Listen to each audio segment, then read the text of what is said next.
Olá, pessoal!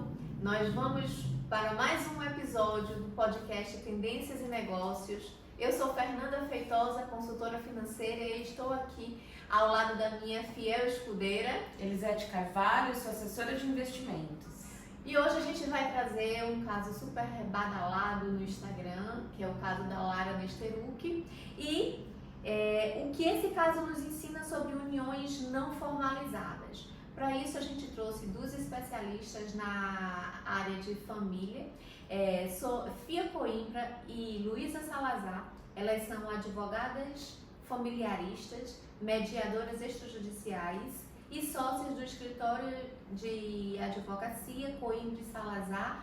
Meninas, são um prazer enorme ter vocês aqui nos ensinando e nos orientando sobre esse caso especificamente e principalmente nos direcionando para que a gente não possa cair nele, que os nossos ouvintes possam entender melhor o assunto e evitar essa cilada, né? Uma cilada. É verdade. Primeiramente, é um prazer estar aqui.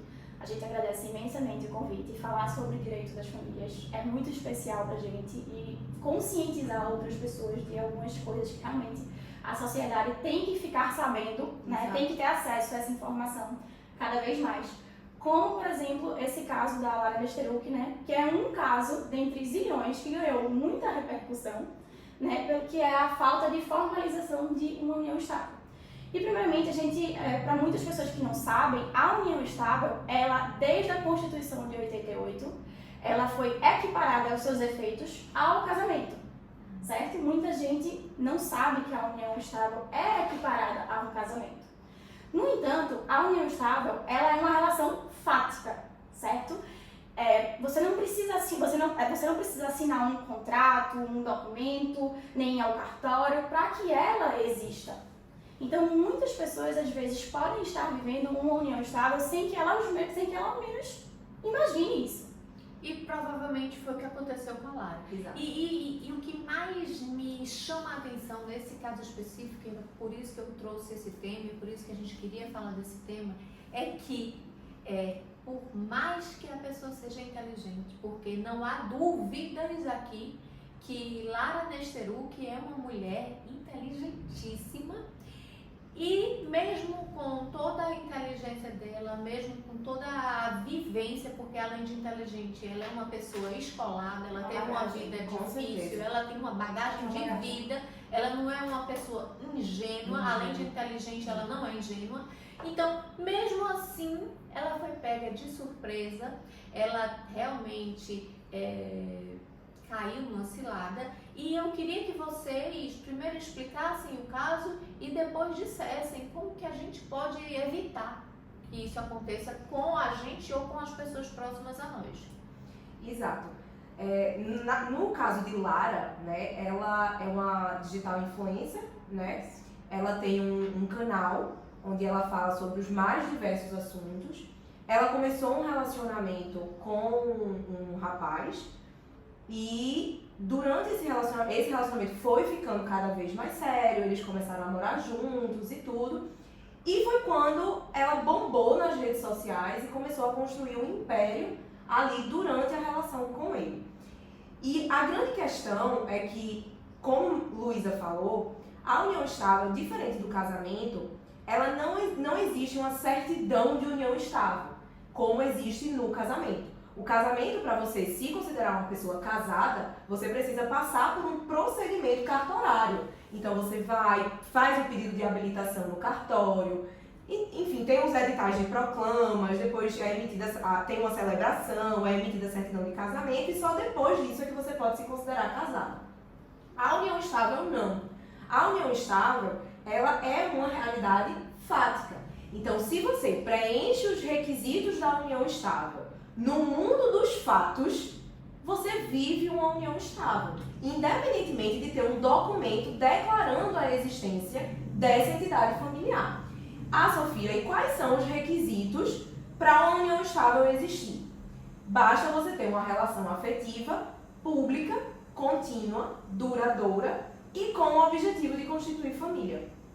Quantas pessoas a gente conhece que vivem esse tipo de relação? E uma coisa muito interessante que poucas pessoas sabem. Não existe um tempo mínimo de relacionamento, porque a gente ouve muito, né? Ah, não, para ter união estável você tem que conviver pelo menos há 5 anos. Não existe esse tempo mínimo. É mito. Tem várias É informações, mito. né, que circulam do tempo de constituição de união estável. Não, a partir de 2 anos você já está vivendo uma união estável. Não existe isso. Tem que ser duradouro. Não pode ser um relacionamento de 3 meses. Mas não tem. Ah, no mínimo 2, 3, 4, 5 anos. Não existe. Outra questão também, que é um outro mito. Você não precisa viver na mesma casa. Então você não precisa habitar o mesmo teto. Então eu posso ter uma união estável Com uma pessoa que mora em mora- outra casa. Olha, minha amiga aqui é esse exemplo. Ela vive uma união estável e não mora na mesma casa. Exatamente.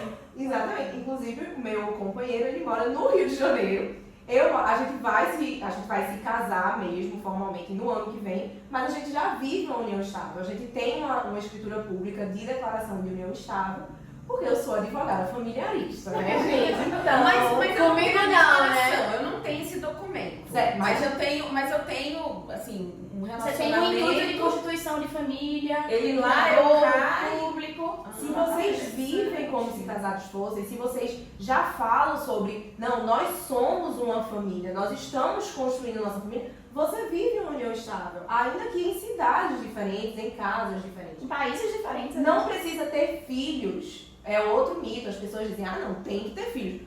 Não necessariamente tem que ter filho, porque hoje em dia o conceito de família, ele é muito abrangente. Então existem famílias sem filhos, não necessariamente você precisa ter esse objetivo. Mas se vocês se apresentam como marido e mulher, como namorido ou namorida, você vive uma união estável. Entendeu?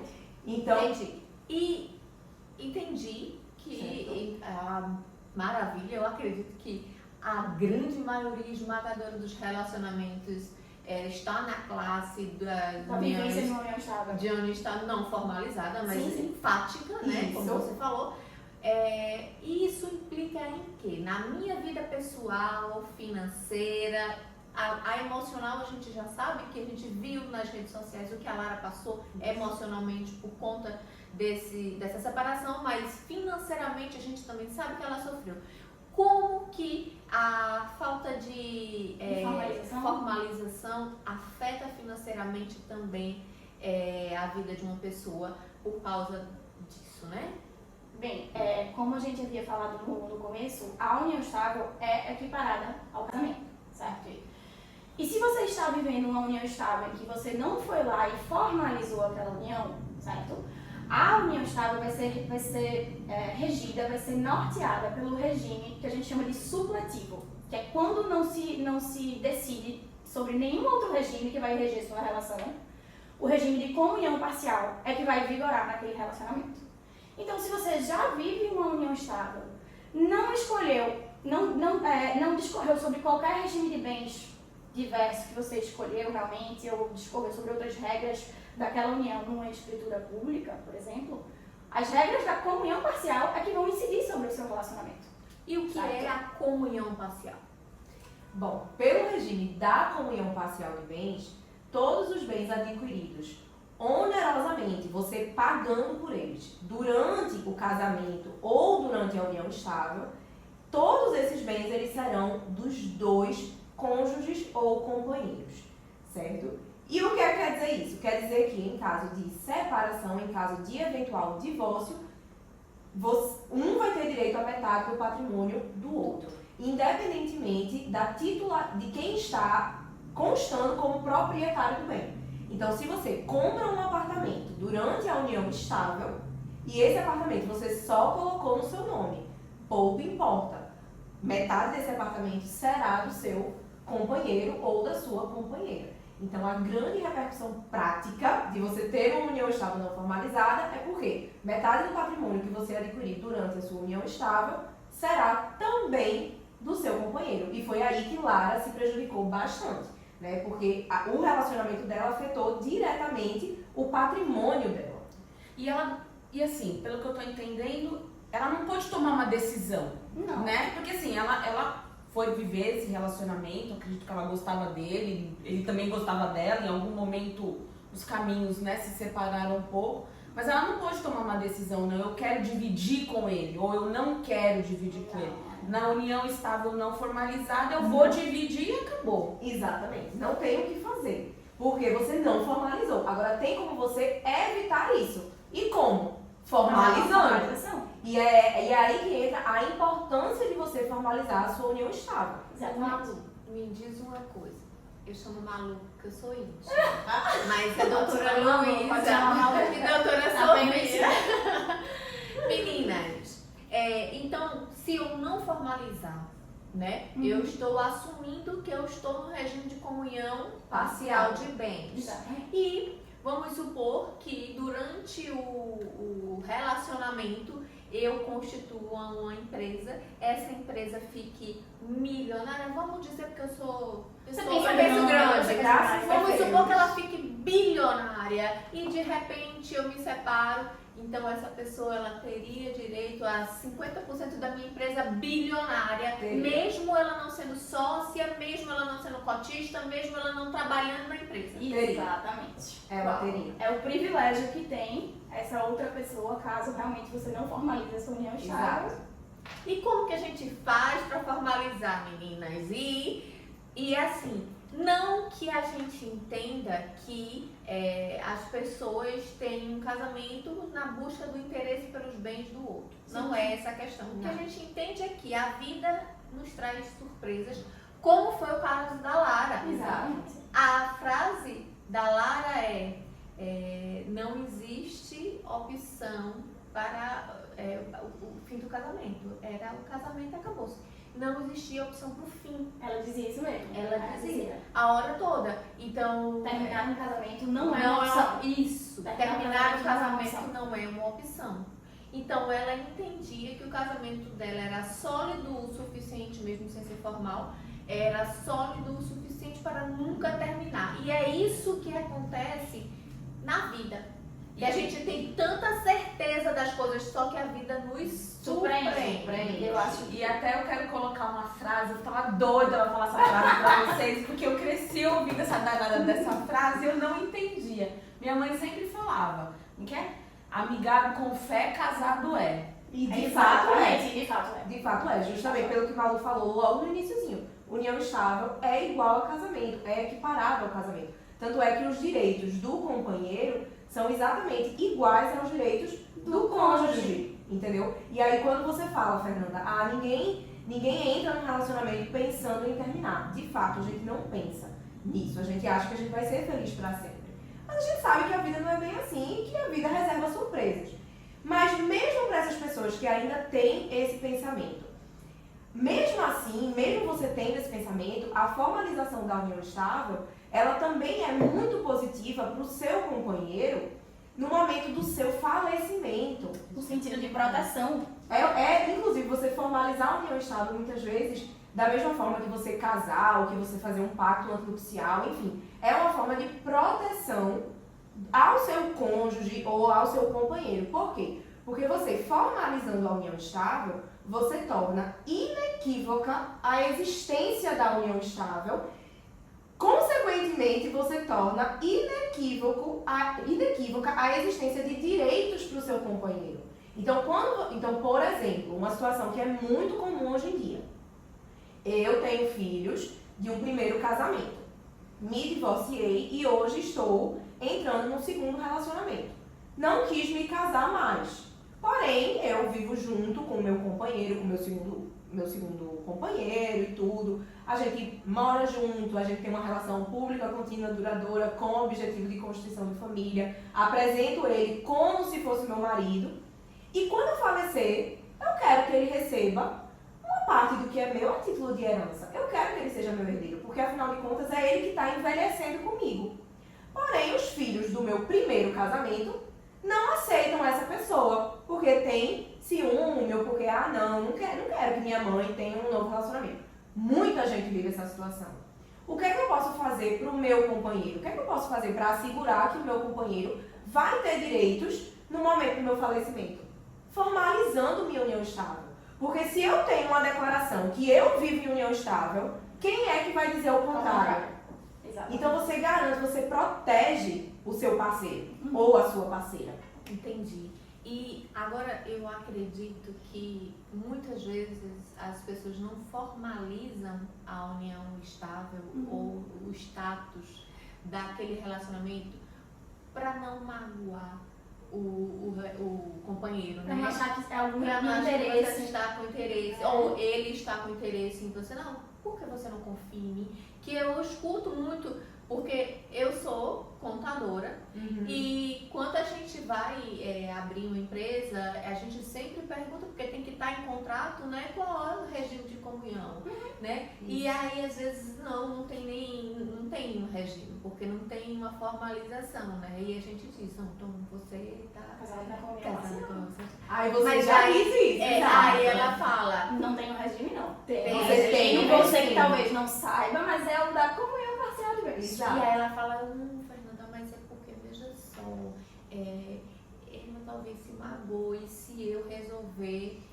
discutir esse tema, né? E a pessoa gosta da pessoa, né? E quer viver para sempre com ela, e essa questão vira uma tabu. barreira, um Isso. tabu, né? Como que a gente faz para Pra desconstruir isso? Primeiro, eu acredito que falando exatamente isso que eu acabei de falar. Abertamente. Né? Dizendo que, olha, eu fazendo isso, eu tô garantindo que você vai ser meu herdeiro. Eu tô lhe protegendo. E isso mesmo que o regime de bens que eles escolham, no momento de declarar a união estável, seja a separação total de bens. Entendeu? Então, ainda que o regime seja a separação total de bens, um companheiro ele é herdeiro do outro. Isso não afasta o direito à herança, o regime da separação total. Então, você pode alegar isso. Você pode dizer, ó, eu tô garantindo que você tenha o status de companheiro no momento que eu falecer. E outra coisa também, gente, escolher regime de bens diferente da comunhão parcial de bens não significa que você está pensando no divórcio. Por quê? Porque o regime de bens também interfere na divisão da herança no momento que um dos cônjuges ou companheiros falecer. Então, a escolha do regime de bens é o primeiro passo do seu planejamento sucessório. Então é só a gente mudar o discurso, né? Muda o discurso. Não é a separação. O foco é é o o viés da inventário. proteção. Da proteção. E não da perfeito. desconfiança. Né? Então, assim. Porque realmente é. Exatamente. E de forma assim, bem objetiva, se você escutou agora o nosso podcast, te acendeu uma luzinha, opa, eu estou vivendo em união estável, eu quero formalizar, o que é que você deve fazer? Primeiramente, você procura um tabelionato de notas, você vai fazer uma declaração de união estável e nessa declaração vai constar o regime de bens que você quer que vigore na sua união, dentre os que a gente tem disponível no nosso ordenamento jurídico. E ainda fala mais, nessa declaração de união estável, o casal também pode discutir questões convivenciais do relacionamento, né? A gente Exatamente. sempre fala que a formalização da união estável também traz esse benefício. Você pode deixar lá na sua declaração de união estável questões convivenciais do relacionamento, né? A gente Exatamente. sempre fala que a formalização da união estável também traz esse benefício. Você pode deixar lá na sua declaração de união estável questões convivenciais da sua relação com o seu companheiro. Aquela questão, eu acho que você comentou Foi. uma vez, a religião. Exatamente, a sou... religião dos filhos, como vai educar a religião dos filhos, como é que você quer que eduque, né? Como é que... É muito comum, por exemplo, um casal onde cada um tem uma religião diferente, vocês podem colocar lá no contrato de convivência, né? Essa declaração de união estável a gente chama de contrato de convivência. Você pode colocar uma cláusula dizendo que a religião quem vai escolher é meu filho quando completar 18 anos. Nenhum dos dois vai influenciar nessa tomada de decisão. Outra coisa também muito comum de se colocar, se um dos companheiros for um digital influencer, vocês podem colocar os limites de exposição da criança nas redes sociais. Ó, a gente tá acordando que não pode colocar foto sem roupa. De fralda. Várias questões. Uma E cláusula no de... cartório faz isso? Faz no cartório. No cartório. Porque é o seguinte, na verdade, você pode formalizar a união estável de duas formas. Ou por meio de um contrato particular, certo? Que é aquele contrato comum que a gente faz em casa mesmo, no computador, redige, Pega o Word, imprime. digita, imprime e pronto. Isso, imprime, as partes assinam, né? Os dois conviventes, eles assinam. Duas testemunhas assinam, reconhece firma de todas essas assinaturas e o ideal é que você registre esse contrato num cartório de registros de títulos e documentos, para você garantir publicidade a ele, para que ele valha também perante terceiros e não só para o casal. Então você pode fazer a formalização dessa forma, que é uma forma bem simples e bem rápida, né? E barata. E barata. E você também pode fazer a formalização por meio de escritura pública, que foi essa que Luísa falou, em um tabelionato ou cartório de notas. Que aí você vai fazer um contrato, um instrumento público de formalização. Tudo que você ia colocar no contrato particular, você coloca na escritura pública. E o que é mais recomendável? A gente sempre recomenda fazer por escritura pública. Apesar de ter um gasto a mais, porque você tem que pagar O a valor do taxa documento, cartorária, exatamente. né? O documento ele vai ter fé pública. Entendi. Então, não tem quem diga que aquilo ali não é válido. Porque o tabelião ele vai estar atestando que você tinha pleno discernimento quando você fez, que você estava em plena capacidade de declarar aquilo. Então, para alguém invalidar o documento é muito mais difícil. Então, de fato, é o mais seguro, você fazer por meio de escritura pública. Então, o que eu vejo também é que no dia a dia, né, as pessoas querem muita praticidade, Isso. querem Rapidez. sempre a questão do imediatismo, né? E planejamento ninguém faz, né? Eu trabalho com consultoria financeira e eu atendo dezenas de pessoas que não fazem ideia do quanto ganham, menos ainda do quanto gastam. Então, por quê? Porque não tem um mínimo de planejamento nesse caso financeiro. E quando a gente traz essa ausência do planejamento, a gente trazendo para a questão da união e dos relacionamentos, a gente percebe isso também, porque as pessoas não planejam sucessão. O Brasil é uma cultura de remédio, não é de prevenção. Exatamente. E quando você não planeja a sucessão, você está deixando uma confusão armada para quem ficou vivo. É verdade. Né? E aí, por exemplo, eu faço os planejamentos e aí tem lá a declaração do imposto de renda do herdeiro, não sei o que, aquilo ali vira uma confusão e uma escrituração de herança que não acaba nunca. E aquilo ali, às vezes, eu tenho um caso de uma cliente em particular que está há 7 anos fazendo um inventário. Ainda é pouco? Pois Ainda é pouco, é verdade. ela tem sorte, né? É. Infelizmente. Mas e aí, por quê? Porque não houve esse planejamento sucessório. Exatamente. Então, a questão da união e da formalização de tudo na vida, né, que principalmente hoje, é uma questão de planejamento, Sim, né? exato. E a união estável, o casamento ou o contrato, qualquer símbolo jurídico que regule é muito importante para o presente, principalmente para o futuro, né? Sim. Eu atendi uma vez uma cliente, eu estava fazendo a declaração dela do imposto de renda, ela fez, eu quero regularizar isso, porque eu não quero deixar problema para o meu filho. Veja que coisa linda. É verdade.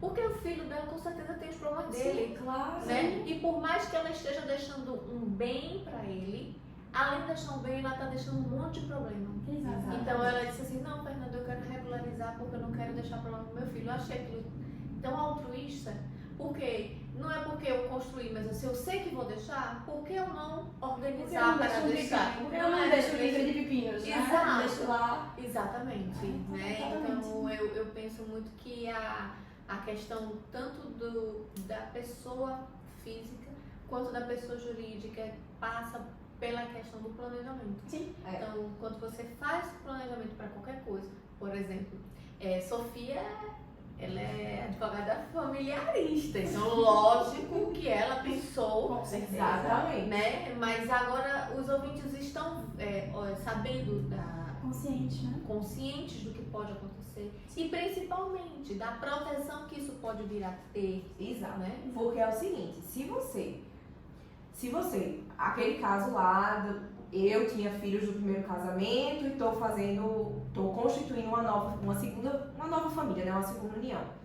Se eu não formalizo a existência dessa união estável com esse meu segundo parceiro afetivo, lá na frente, quando eu vier a morrer, se os meus filhos não reconhecerem voluntariamente a relação que eu tenho com ele, de união estável, como é que ele faz para garantir os direitos dele? ele vai ter que, minha gente, ajuizar uma ação judicial de reconhecimento de união estável pós-mortem, que vai ser uma ação litigiosa contra os meus herdeiros e que eu não sei nem quando vai terminar. Que é o caso do Gugu agora, Ele não é? o caso da mulher, da companheira do Gugu. Exato! E você veja Veja uma quanto pessoa... estresse podia ser poupado. E outra, é uma pessoa, o Gugu era uma pessoa esclarecida, Completamente. muito bem assessorada juridicamente e não pensou na sucessão da companheira que deu os filhos a ele. Então, assim, ela hoje fez o que a Sofia falou, ela está juridicamente tentando reconhecer uma situação que era Eu acho que ela já perdeu, fatídica. não foi? Eu não tenho acompanhado. Eu não tenho acompanhei acompanhado muito como o tá esse caso. Mas, gente, veja quanto estresse podia ser O poupado. inventário por si só já demora para terminar. Se você ainda for entrar com o reconhecimento de uma união estável pós-morte, Aí, veja, já aí... tem uma bola de neve. Não, e além disso, Sofia e Luísa, além do estresse, eu acho que gera uma coisa que ninguém gosta. E eu acho que ninguém gosta, que é a desunião, a briga entre Total. os entes, né? A mãe que gerou os filhos do Gugu não fala com os filhos não Exato. falam com a mãe. Quer dizer, isso tudo por causa de quê? De dinheiro e falta de planejamento. Ocorre a dilapidação de um patrimônio e a dilapidação de laços. De laços, que é pra mim o mais importante. Quando você fala que eu nem imagino como é não falar com uma mãe. Sim. Então, e acontece por causa de quê? De dinheiro. Dinheiro. Por falta de planejamento. Falta de planejamento. E como é, assim, agora uma curiosidade, você falou de sucessão, a questão do inventário. Sim. Tem uma regra, né, inventário não, desculpa, testamento. Ah, tá, certo. Tem uma regra pro testamento, né? Eu não posso doar Não. para quem eu quiser tudo que eu tenho, Não, né? você tem que, quando por exemplo, alguém vai realizar um testamento, você tem que ver, primeiro, se ele tem herdeiros necessários, né, que são cônjuges, cônjuges ou companheiros, filhos, exatamente, ascendentes e descendentes, certo? E tem que ser respeitado o que a gente chama de legítima, certo? Que é 50% do patrimônio de alguém que é destinado justamente para esses herdeiros necessários. Então, ele só pode dispor sobre 50% do patrimônio dele. Dá para quem ele quiser. Ele quiser. Exatamente. Só na falta de herdeiros necessários é que você pode deixar para quem você quiser. Entendeu? Agora, se você tem herdeiros necessários, existe Existe respeitar a legítima. essa limitação de 50%. Tem um serviço lá no escritório que é o serviço de planejamento matrimonial, que é uma consultoria jurídica para casais de noivos. Então, pessoas que estão prestes a se casar e que querem escolher de forma consciente o regime de bens do casamento. Então, a gente dá assessoria jurídica na elaboração do pacto antinupcial. Explica todos os regimes para que eles tomem essa decisão de forma consciente.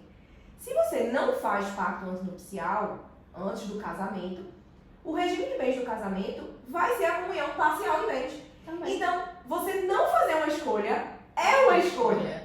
É a mesma coisa da Alguém vai união estar estável. escolhendo por você, e é a lei. A lei vai estar escolhendo por você.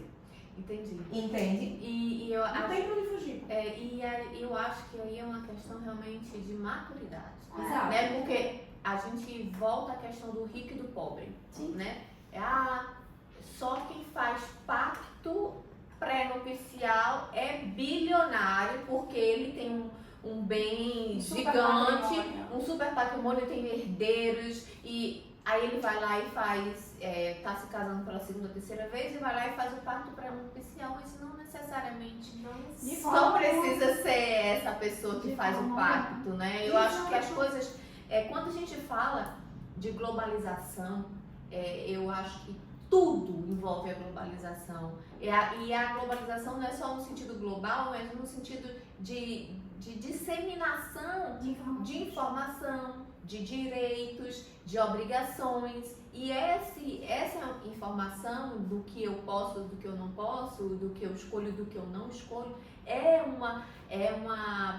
uma permissividade que hoje a globalização nos traz. Exato. Então a gente não estaria hoje discutindo num podcast a possibilidade de escolher Ou quando eu me omito, eu permito que alguém escolha por mim, se não fosse essa globalização. Essa globalização ela faz isso com a gente. Então, trazer isso, essa possibilidade de fazer os jovens pensarem o que eles querem ou o que eles não querem que aconteça na vida matrimonial deles é muito importante. É muito consequência dessa importante. globalização, e tanto é. E outra, não é difícil, né, meninas, Não. fazer isso. Não. Então, De assim, jeito nenhum.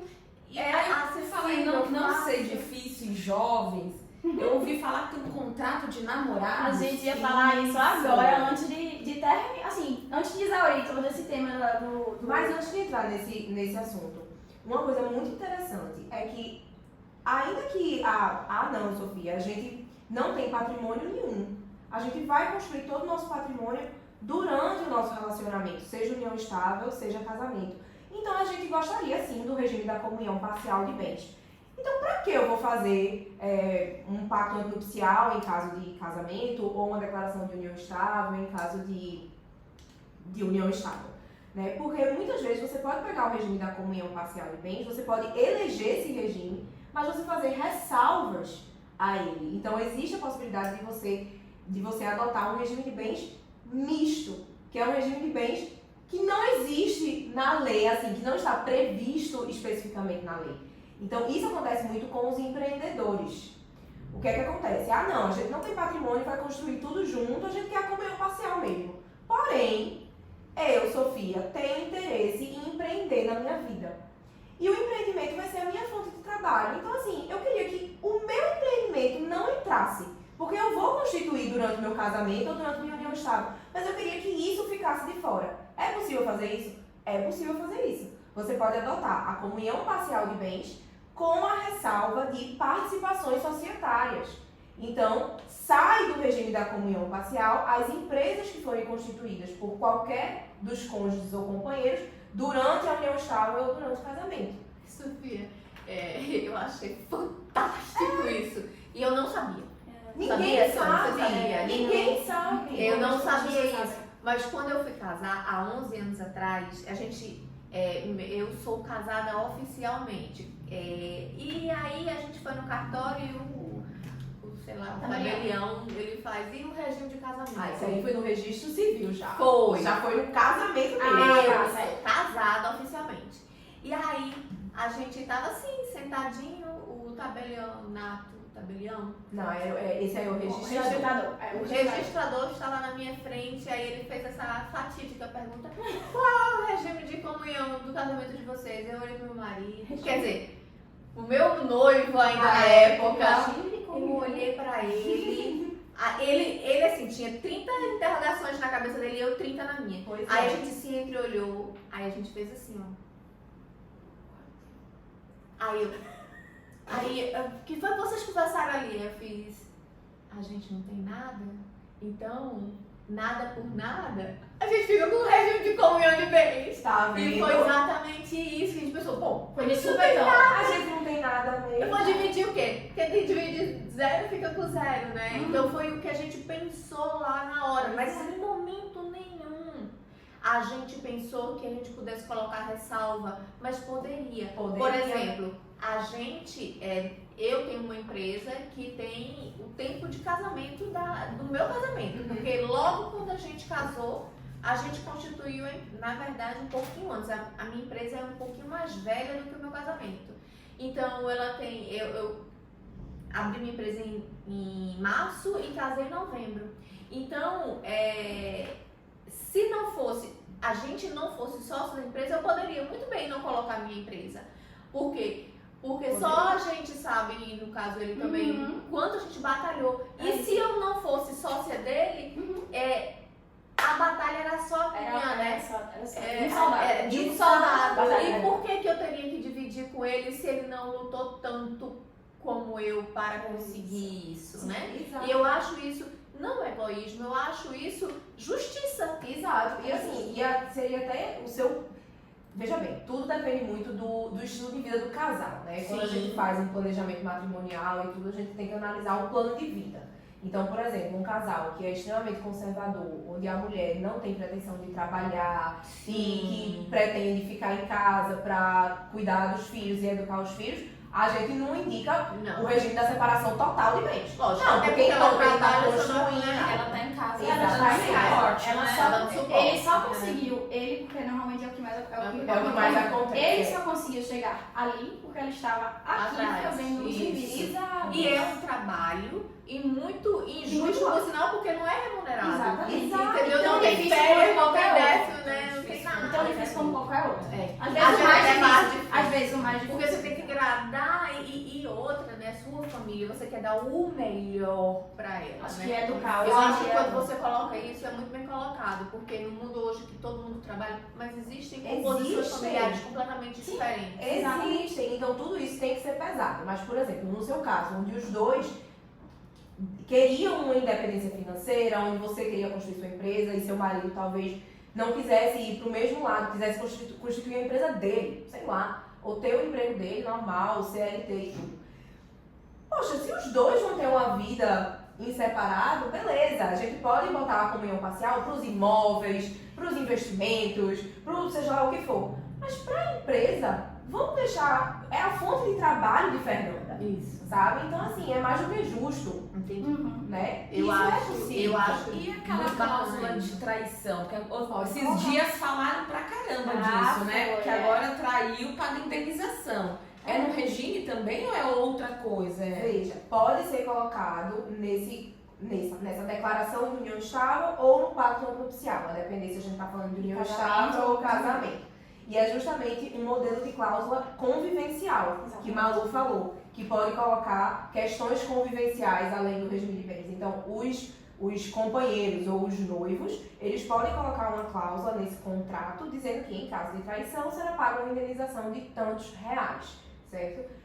Se não tiver essa cláusula, eu não tenho direito a indenização nenhuma, aí vai ter que analisar o caso concreto, porque nem toda traição gera indenização, entendeu? Tem que ser uma traição muito... Tem uma repercussão muito grande. Por Tem que exemplo, ferir a honra da pessoa de alguma forma, ok. sabe? A gente pode voltar Entendeu? pro caso Lara Nesteruk? Claro. Pode. Porque feriu a honra, porque além dele levar metade ilicitamente, né? Porque ele levou sem ela saber, né? Não foi nem a questão da comunhão, ela não sabia mesmo, porque ela não lia o que estava assinando. Ela Mas também foi independente do que ela traída. estava assinando, ele não teria direito Mas por conta do ele- regime? Ele levou bem mais, né? Ah, tá. Em tese, a gente não sabia a fundo, né? Porque é um caso de sigilo eles correm, por ela ser uma pessoa pública. por precaução e por segurança mesmo, Segurança, né? é. Correm em segredo de Segredo de justiça. justiça. Normalmente as ações de família, Elas principalmente, correm correm em segredo de justiça. justiça. Mas, além desse caso, também teve o caso da traição. Então, ela descobriu mais de 10 traições com garotas de programa. E isso mexe com a honra.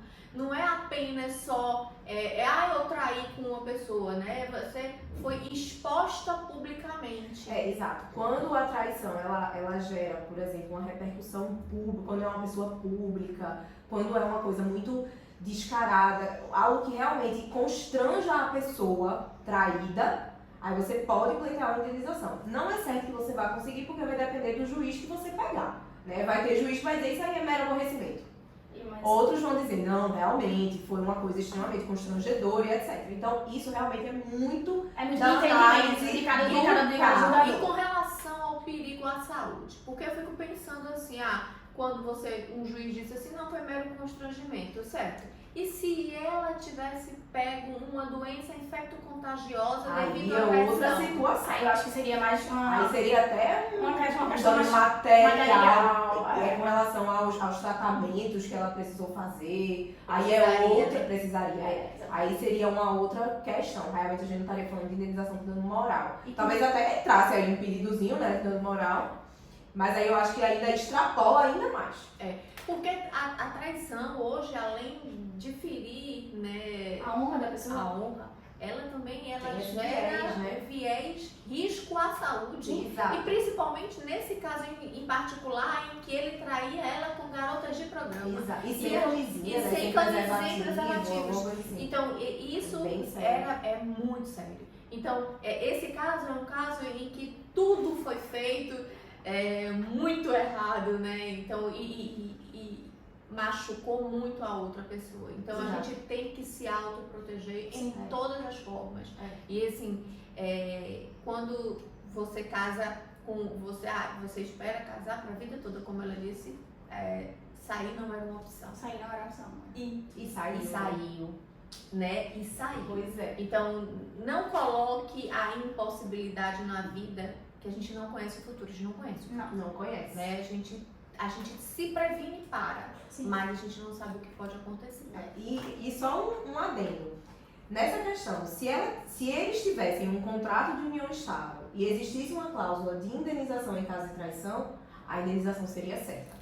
Entendi. Entendeu? Porque você está fazendo um contrato onde você está assumindo a obrigação de indenizar uma pessoa diante de determinado fato. Então, nesse caso, a indenização é certa. Se você coloca uma cláusula indenizatória em caso de traição, tanto no seu contrato de união estável quanto no seu pacto nupcial, se acontecer a traição, a indenização é certa. É diferente quando você não tem essa cláusula. Me ocorreu uma coisa.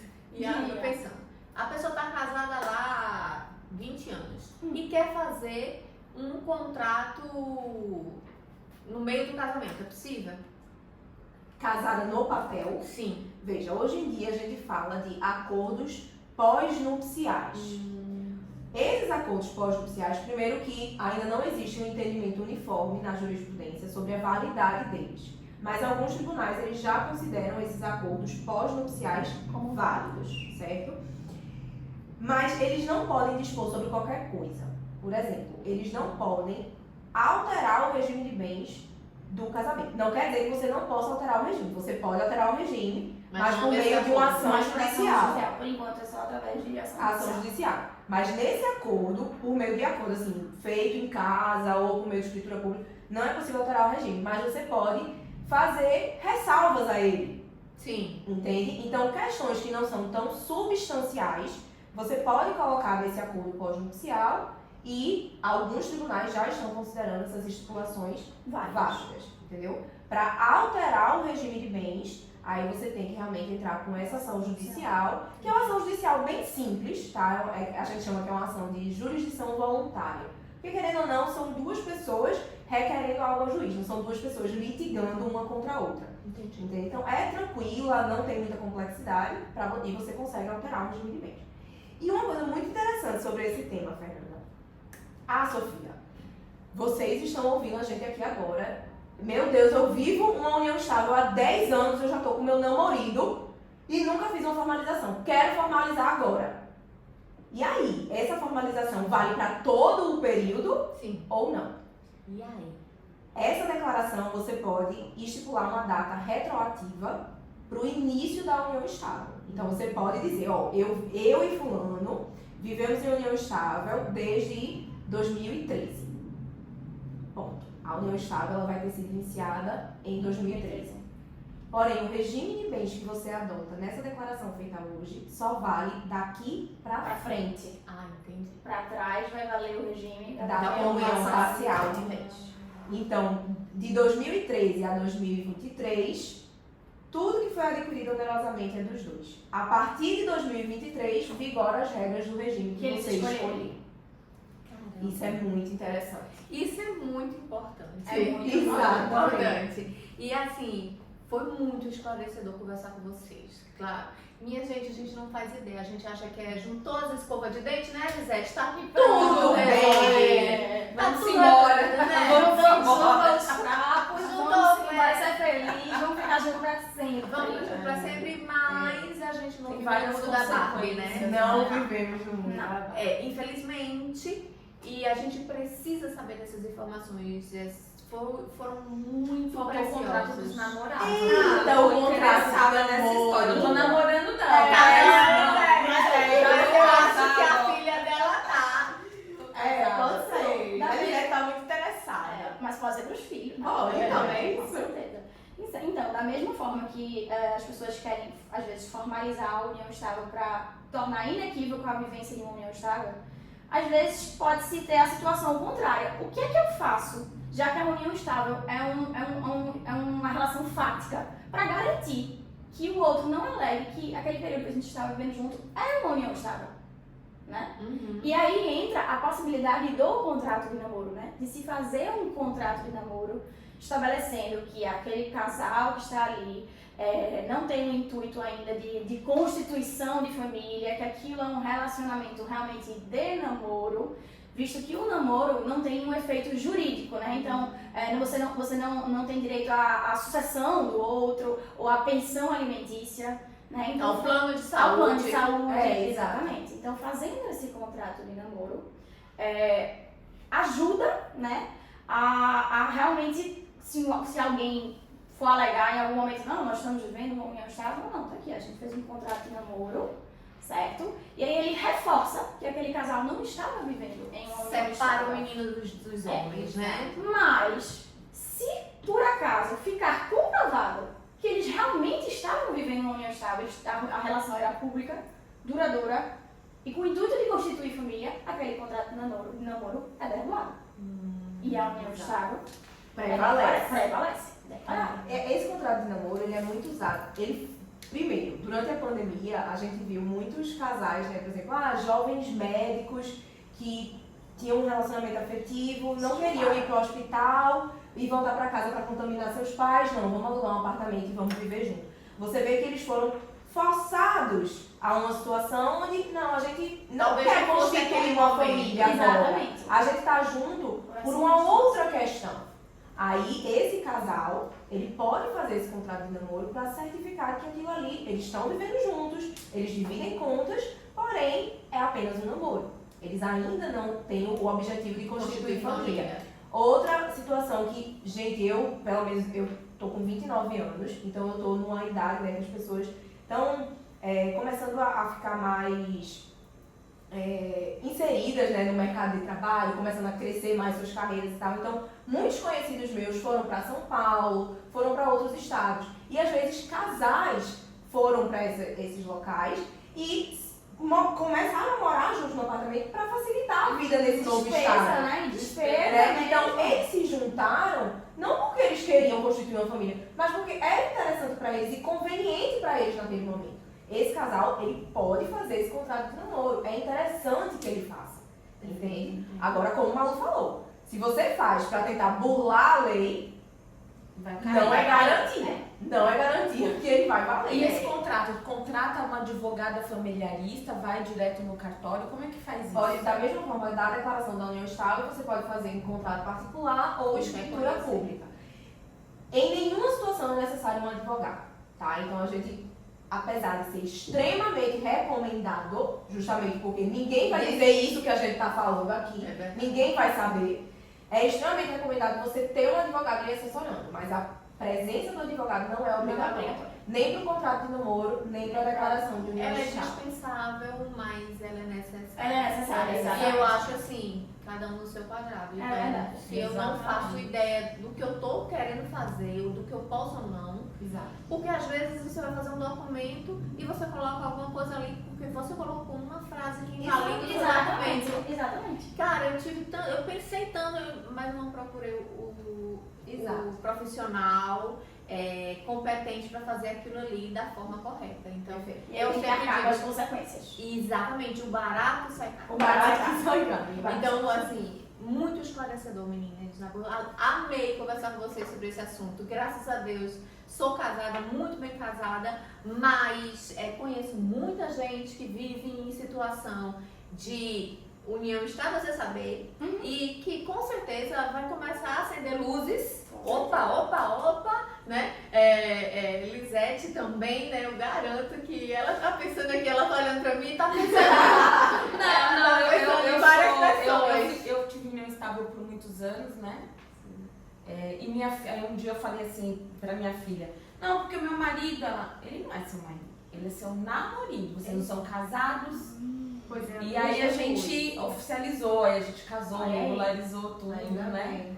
Mas aí sempre uma questão interessante, a gente tinha uma filha, né? Ela dava esse Ou não tem nada a Não ver? necessariamente. A dar esse necessariamente. vínculo? Não, necessariamente. fazia constar que aquilo era uma união estável pelo fato de ter um filho ou não ter um filho.